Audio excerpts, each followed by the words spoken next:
man Mamadou Ndaw Ndiaye doon responsable politique nekk ci COJER Fandène doon aussi chargé de mission à la présidence de la République te COJER boobu nga xamante ni moom laa tudd ñu nekk ci biir commune Fandène ñoom ñoo woote woon tey jii ngir wax seen mbégte ak seen contentement ak seeni ngërëm jëme ko ci son excellence président Macky Sall loolu nag bu amee dafa am lu ko waral ndax président Macky Sall gis nañu ni depuis mu nekk ci pouvoir ba tey lépp lu mënti xew boole na ci Augustin Tine doomu Fandène ndax bu ñu fàttalikoo 2012 bi ñu jëlee nguur gi da ko nommé ministre des forces armées juróom-ñaari at mu doon lu jafe mu l'un des rares ministres yu def juróom-ñaari at te bu ñu fàttalikoo le président waxoon ni sama mandat bi àll beek moom ak jigéen ñi ak ndaw ñi kon ñun àll bi gis nañ ci suñu boom dafa Fandène ci àll bi la bokk te yaakaar naa 1960 ba 2012 Fandène mu ngi doon door a dégg monsieur le ministre kon monsieur le président de la république ñun jeunesse su Fandène xañ na dañoo mën a taxaw tey rek di wax waaye lépp luy imam ci biir Fandène lépp luy curé ci biir Fandène lépp luy chef de village ci biir Fandène lépp luy jigéen ci biir Fandène lépp luy association bu mu mënti doon ci biir Fandène ñu ngi naan jërëjëf président Macky Sall ci confiance bi nga renouvelé waat une fois encore ci suñu doom jii di Augustin Tine ñun ñii nga ko defal ndax ku ne xam na ni poste directeur de ministre d'état directeur de cabinet way wax dëgg yàlla ñun Fandène musuñu koo dégg musuñu koo am dañ ko daan dégg rek pour daan musa gis benn député dong daf ñu daan jafe léegi nag ministre d'état mu ngi yeewoo biir Fandène ministre d'état directeur de cabinet mu ngi dëkk biir Fandène loolu nag ki ñu ko defal ay la yéwén dinañ taxaw ni ko jërëjëf kon président Macky Sall ndawu Fandène mboolem population Fandène ñu ngi lay wax jërëjëf monsieur le président de la république Macky Sall confiance boobu nga xamante ne nag da nga ko yeesalaat ci suñu doom jooju suñu mbokk moom suñu baay boobu suñu nijaay jooju di Augustin Tine dafay wane ni yow ku am coofeel nga ci moom coofeel googu nga am ci moom nag dafa wàcc ba ci doomu Fandène yépp président Macky Sall ku sopp Fandène la ku sopp département Thiès la mais ku sopp waa àll bi la parce que président Macky Sall Augustin ni mu koy waxe saa su nekk rek dafa sopp doomu aadama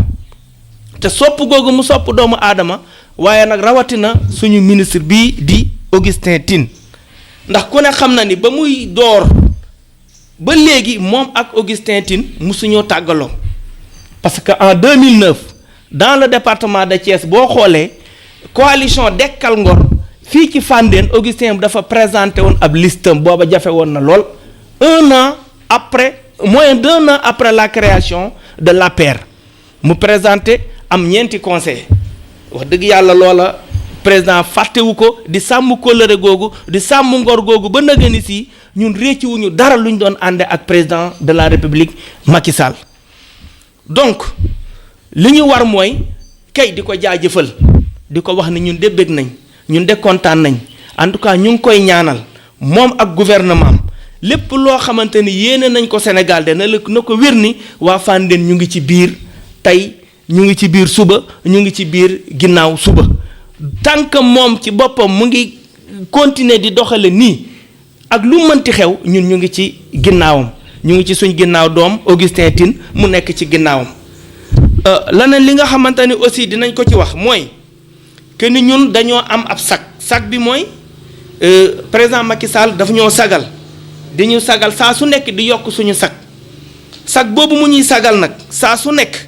di jël suñu doom di ko yóbbu ba ci fi gën a kawe ci réew mi loolu de war na tax ñun ñu taxaw ni ko gàcce ngalaama président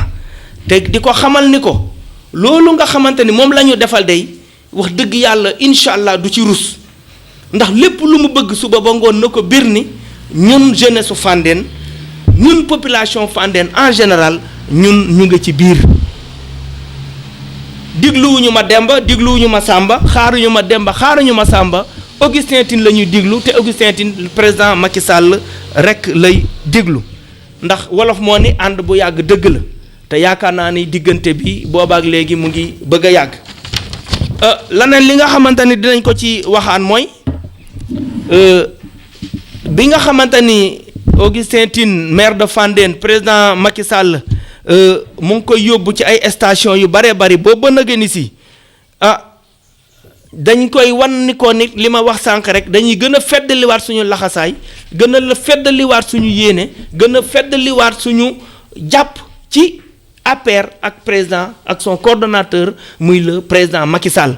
loolu nag bu ñu ko waxee ñun waa APR yóbbaale nañu géew coalition Benno Bokk Yaakaar bi nekk fii ci commune Fandène ndax ku ne xam na ni Augustin Tine coordonnateur communal de la coalition Benno Bokk Yaakaar mu ngi koy doxal nu rafet di doxal coordination de Benno Bokk Yaakaar bu département Thiès nu rafet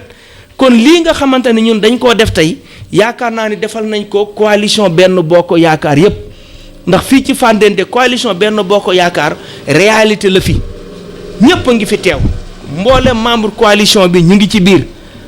fàttewuñu ñi nga xamante ni aussi ñoom ñoo di mouvement de soutien yi nga xamante ni aussi ñu ngi ci biir Thiès ñoom tamit vraiment dëgg yàlla ñu ngi sant président Macky Sall ci li nga xamante ni moom la renouveler waat confiance am ci Augustin Tine ndax ñoom ñëpp dañoo jox bopp Augustin ni ko yow yaa ñu doy yaa ñu jiite te ba mu ñu dalee jiite ba nëgë ni si wax dëgg yàlla yokkute rek lañ ci gisuñu dara loo xamante ni lu ñu wàññi la.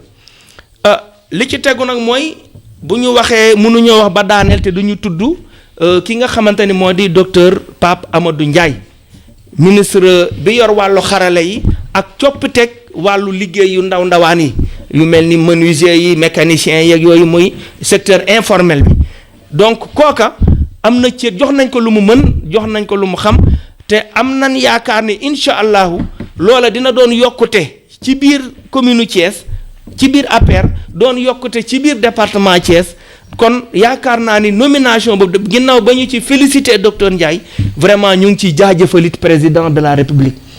ndax kat wax dëgg yàlla moom mooy séddale te moom moo séddee kon bu séddee docteur Ndiaye ñun kontaan nañ ci am nañ ci mbégte am ci yaakaar di ko ñaanal moom tamit yan bi yàlla na woyof bu baax a baax ndax moom it ku yàgg a topp président Macky Sall la liggéeyal na ko liggéey bu am solo jëfal na ko ci biir Thiès ba suñ borom may ko tey mu am ndomba tànk bi kon docteur Ndiaye ñu ngi koy féliciter une fois encore waaye nag di gërëm président Macky Sall ndax lépp mooma ginnaaw ba loolu wéyee nag ñun xale yi Fandène ni ma ko waxee sànq rek dañuy fiddaliwaat rek suñu laxasaay fiddali suñu kóolute ci ginnaaw Augustin Tine ci ginnaaw président Macky Sall ndax lan APR gi la ñu bëgg mu toog fi juróom fukki at te c'est possible avec fa en tout cas APR fii ci commune Fandène wér nañu ni fii ba juróom fukki at bu ko bëggee moo fi nekk bu bañee moo fi ne ndax nit ñee ko soxla du loo xamante ni ñun ñoo koy sàkku ji mais nit ñi ñoom ñoo soxla APR toog ci commune Fandène lu ëpp juróom fukki at ndax xale yi juddu am 5 ans 6 ans ñoom bu ñu sañoon APR leen di diriger ba karaag ñuy mën a yor ñoom ndax li ñu gis dafa dal seen xel dafa dalee na doy seen nijaay ji seen maam ji li mu liggéeyee kës néew nee nañ seen maam yi ñoo leen nettali ni leen 1960 ba léegi li fi seen maire bi liggéey amul benn maire bu ko mus a liggéey moo tax xale yi ni ko maam dañoo bëgg juróom fukki at yii di ñëw yàlla na nga ko dund fekke ko nga toogal ñu fi ci fii ci commune Fandène ba nga xamante ne ñun dinañ màgg nga mën ñu koo jox ci jox bu sell loolu daal lañ doon wax. Pour votre présence de ce point de presse qui est rien d'autre que des mots de remerciement à l'endroit de son excellence le président Macky Sall, dont je m'en vais vous lire le texte. Mesdames, Messieurs, c'est monsieur Abdou Tine, coordonnateur de la convergence jeunesse républicaine de Fandène et conseiller technique à la présidence au cabinet. Mesdames et Messieurs les journalistes, Mesdames et Messieurs, chers camarades jeunes républicains, la jeunesse républicaine de Fandène par ma voix remercie Monsieur le Président de la République Macky Sall pour la confiance encore renouvelée au fils de Fandène,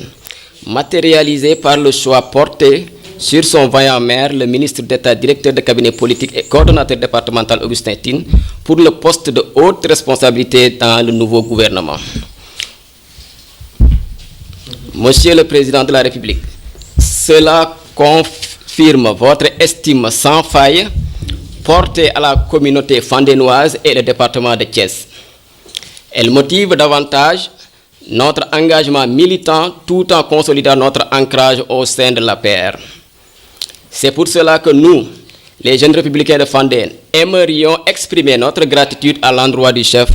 de l'État. Nous sommes très honorés pour la confiance que vous nous avez manifestée en renouvelant encore une fois de plus notre maire dans les hautes sphères de la République. Ce long compagnonnage traduit un sentiment de confiance, de travail ardu et aussi de respect mutuel pour le bien du peuple sénégalais.